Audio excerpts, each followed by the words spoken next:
Salut les amis, j'espère que vous allez bien. On se retrouve pour une nouvelle vidéo. On va démarrer avec les unes des quotidiens madrilènes. La mauvaise nouvelle est confirmée. Marque à titre la plaga que no cesa.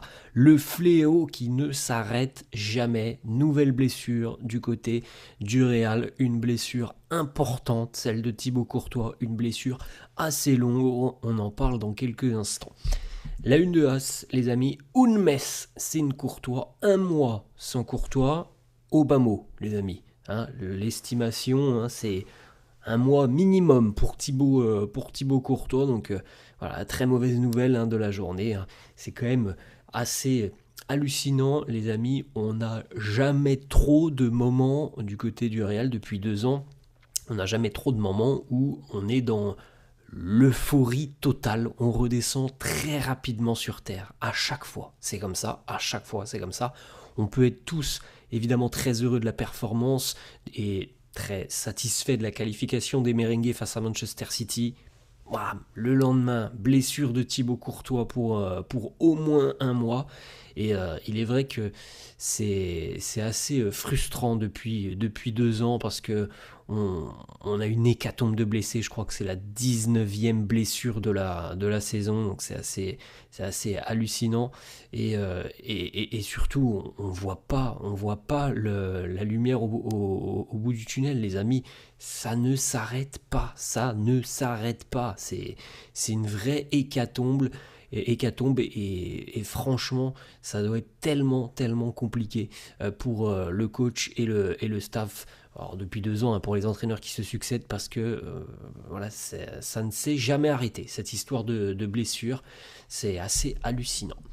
Petite information, les amis, à 48 heures du derby face à l'Atlético ce week-end, on va rappeler tout de même que le Real n'y arrive plus face aux Colchoneros. Le Real n'a plus gagné un match face à l'Atlético depuis 6 matchs consécutifs en Liga. La dernière victoire des Merengues face aux Colchoneros en Liga, les amis, c'était il y a 4 ans, en 2022. Ça, c'est une stat qui fait mal, les amis, avant cette rencontre qui est importantissime dans la course au titre, puisque le Barça va recevoir le Rayo Vallecano ce week-end en Liga, sans manquer de respect au Rayo. Si la logique est respectée, le Barça devrait s'imposer. De plus, le Rayo a joué hier en Coupe d'Europe. Donc, on peut se dire évidemment que pour le Barça, il y a certainement un gros coup à jouer ce week-end. Pour le Real, c'est un match importantissime. Ça, c'est une évidence avec un Real qui n'arrive plus à gagner face à son voisin. Petite information, les amis, vous l'avez compris, étant donné la blessure de Thibaut Courtois, it's Lunin time. Le retour du portier ukrainien dans les buts. Alors, on sait très bien de quoi il est capable, donc évidemment c'est une très mauvaise nouvelle pour le Real, parce que quand tu n'as pas le meilleur gardien au monde, ça ne peut qu'être une mauvaise nouvelle. Maintenant, je pense que tout le monde peut être aussi rassuré par rapport aux performances de Lunin que l'on connaît. Il y a 2 ans, Lunin, il a éliminé Manchester City quasiment à lui tout seul. Je résume, les amis, en disant quasiment, parce que c'était une double confrontation de toute l'équipe, mais la performance de Lunin face à City avait été exceptionnelle. On se souvient de tout ce qu'il a pu faire sur cette campagne de Coupe d'Europe il y a 2 ans, donc oui, c'est une très mauvaise nouvelle. Maintenant, on n'est pas dans le flou total, les amis. On sait de quoi est capable Andriy Lunin. Le communiqué médical par rapport à Thibaut Courtois, des examens donc étaient réalisés hier. Et on a diagnostiqué un problème au niveau du muscle antérieur du quadriceps pour Thibaut Courtois, donc l'arrière de la cuisse. Et ça, c'est consécutif à une absence de 6 à 8 semaines pour le portier belge, les amis. Donc là, on est fin mars à peu près. Donc l'absence de Thibaut, ça sera jusqu'à la fin avril, début mai. Ça, c'est une très mauvaise nouvelle, évidemment, pour le Real. Et Ruben Martinez nous annonce même qu'il ne reviendra pas avant la mi-mai. Donc voilà, on a plusieurs tendances, les amis. Fin avril, début mai, mi-avril. Donc on va osciller entre un mois et 1 mois et demi d'absence pour le Belge. Les rencontres que va manquer Thibaut Courtois, elles sont nombreuses, les amis, elles sont nombreuses et elles sont d'importance pour le Real.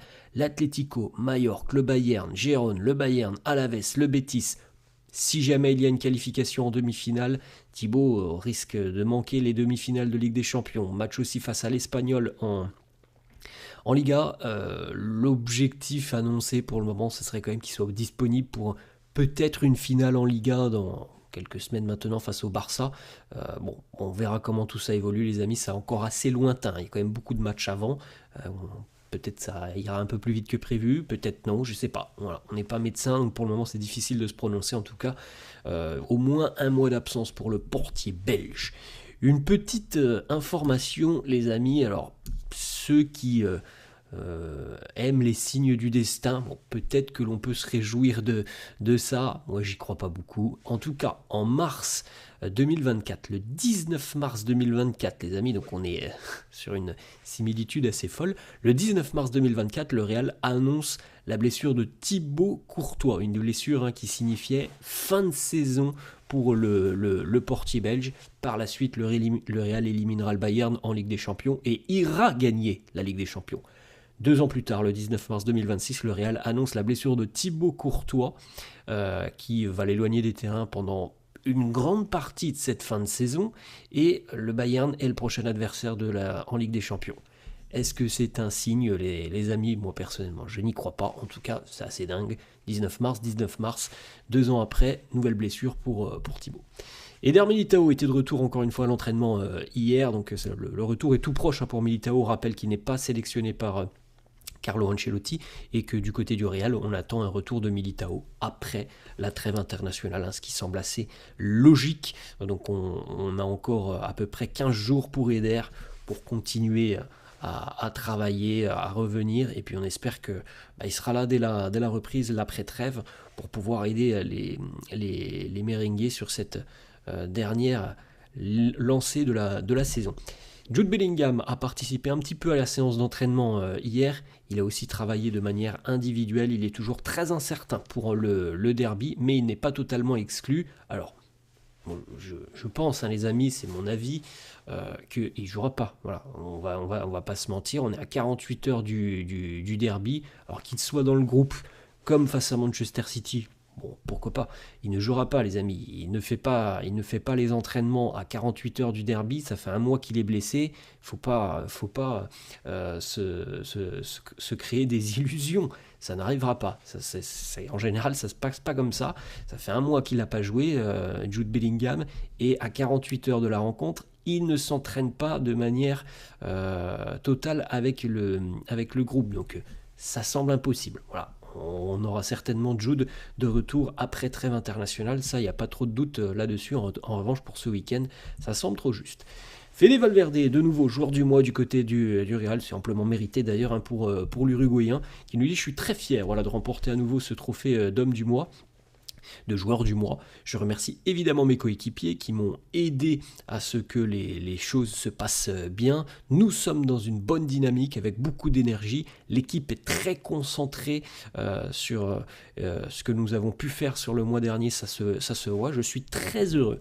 Le derby, l'approche de ce derby, il nous dit: on approche cette rencontre avec beaucoup d'excitation et le désir de laisser une bonne impression.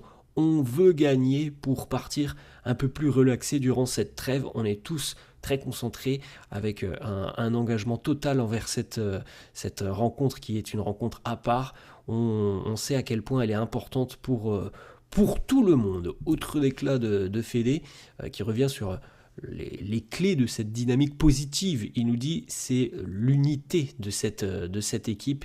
Il est clair que l'on se bat tous pour la même chose. On est tous en soif de victoire, de titre. Chaque joueur, même les joueurs de la réserve, de l'académie, font leur mieux pour que l'on puisse continuer à être dans cette forme olympique.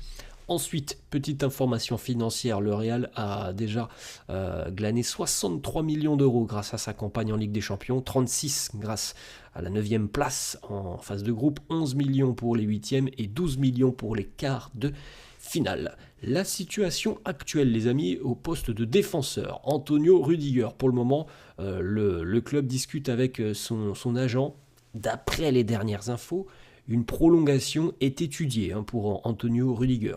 Nico Schlotterbeck, c'est véritablement l'option numéro 1 du côté du Real.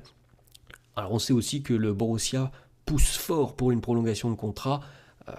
Moi, je ne sais pas si le Borussia pourra convaincre Nico Schlotterbeck. Les amis, moi, ce que je me dis, c'est que Schlotterbeck, il a envie d'autre chose. Voilà, moi, je le vois comme ça. Ça fait quand même quelques années qu'il est du côté du Borussia Dortmund. Il sent que c'est peut-être l'opportunité pour lui d'aller chez un gros cador, sans manquer de respect à Dortmund évidemment, mais voilà, je pense que Schlotterbeck quittera le Borussia en fin de saison, donc le Real est une option très sérieuse. Ibrahima Konaté, lui aussi c'est une option du côté de Liverpool. On continue de discuter avec ses agents, et puis on n'oublie pas une option que, alors on a peut-être tendance à un petit peu trop écarter, mais Jacobo Ramon, pur madridiste, il aimerait évidemment revenir du côté du Real, et on rappelle que le Real a plusieurs clauses disponibles pour le rapatrier à Madrid, donc ça serait un dossier intéressant.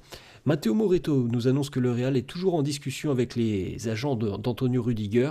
À l'heure actuelle, c'est la tendance pour le moment, les amis. Il peut se passer beaucoup de choses. Nous sommes que à la fin du mois de mars. Il y a encore beaucoup de choses qui peuvent se passer. Mais la tendance serait plutôt à une prolongation pour Antonio Rüdiger.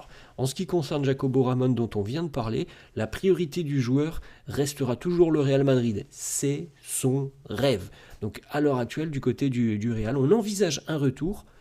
On n'a pas acté de retour. C'est-à-dire que ça peut être cet été, ça peut être l'année prochaine. On rappelle que, ici les amis, le Real a 3 clauses de rachat. 8 millions pour cette année, 9 millions l'année prochaine, 10 millions en 2028. Donc on peut encore potentiellement le laisser du côté de Com se développer. Com jouera certainement la Coupe d'Europe l'année prochaine, en tout cas on leur souhaite, ils font pour le moment une saison exceptionnelle. Donc c'est une possibilité sérieuse de voir Jacobo Ramon revenir. Après, ça peut être cet été, ça peut être un peu plus tard. Petite stat les amis sur Vinicius, parmi les joueurs du Real Madrid en 2026, Vini est le joueur qui a le plus marqué avec 10 buts, le joueur qui a le plus tiré sur le cadre, enfin les tirs cadrés, 26, le plus de dribbles réussis, le plus de duels gagnés, le plus de fautes obtenues, le plus de pénaltys obtenus. C'est un Vini complètement différent que l'on a en 2026. Une déclaration du président bavarois, Uli Hoeneß, qui nous dit « Le Real ne joue pas un bon football, mais ils sont incroyables en termes d'expérience, ils sont aussi au pic de leur forme physique. Encore une fois, ils sont pas très bien en championnat, mais on peut surtout se reposer sur leur expérience. Je serais présomptueux de dire que le Bayern va avancer, mais je pense que nous n'avons pas eu une telle chance d'affronter une équipe qui, en termes de qualité, n'est pas très bonne. Il parle de la qualité du jeu, les amis, attention, depuis longtemps. On va pas se mentir, le Real qui a éliminé le Bayern il y a 2 ans, comme on l'a dit, c'est pas le Real de cette année, et je suis assez d'accord avec Uli Hoeneß. En termes de qualité de jeu, les amis, je pense que le Bayern est largement devant nous. Maintenant, il a très bien résumé la situation. Le Real, c'est une équipe différente, c'est une équipe qui a de l'expérience, c'est une équipe qui sait gérer cette compétition, qui sait gérer ces doubles confrontations, donc c'est un peu différent, mais il est évident que l'on n'est pas du tout sur une équipe du Real qui, je vais dire ça comme ça, mais fait peur par rapport à son style de jeu. Je pense que c'est pas du tout ça à l'heure actuelle qui impressionne chez les adversaires merengues. C'est peut-être plus l'état d'esprit des merengues, la condition physique, comme il le dit aussi, qu'on a vu plutôt intéressante face à City. Voilà, ça c'est des choses qui, il est évident, peuvent effrayer les adversaires. 2-3 informations, les amis, sélection nationale. Du côté de l'équipe de France, Kylian Mbappé est appelé, Tchouaméni est appelé, Camavinga est appelé. Alors, bon, est-ce que Kylian Mbappé jouera on verra bien, les amis. En tout cas, c'est dommage quand même, parce que bon, il aura quand même pas joué presque depuis 1 mois, et là il va se taper 2 voyages. Il va se taper un voyage du côté des États-Unis, puisque les 2 rencontres de l'équipe de France sont aux États-Unis. Voilà, on verra bien, c'est comme ça, en espérant qu'il n'y aura pas de blessure. Du côté de l'Allemagne, Antonio Rüdiger est appelé, et puis on termine du côté du Maroc, le nouveau champion d'Afrique. Brahim Diaz lui aussi est appelé pour les 2 prochains matchs des Lions de l'Atlas, le Maroc face à l'Équateur, le Maroc aussi face au Paraguay. Voilà les amis, la fin de cette vidéo, j'espère que ça vous a plu. N'hésitez pas comme d'hab à lâcher un petit pouce bleu, n'hésitez pas non plus à vous abonner à la chaîne. Je vous souhaite une bonne journée et je vous dis à la prochaine. Ciao ciao.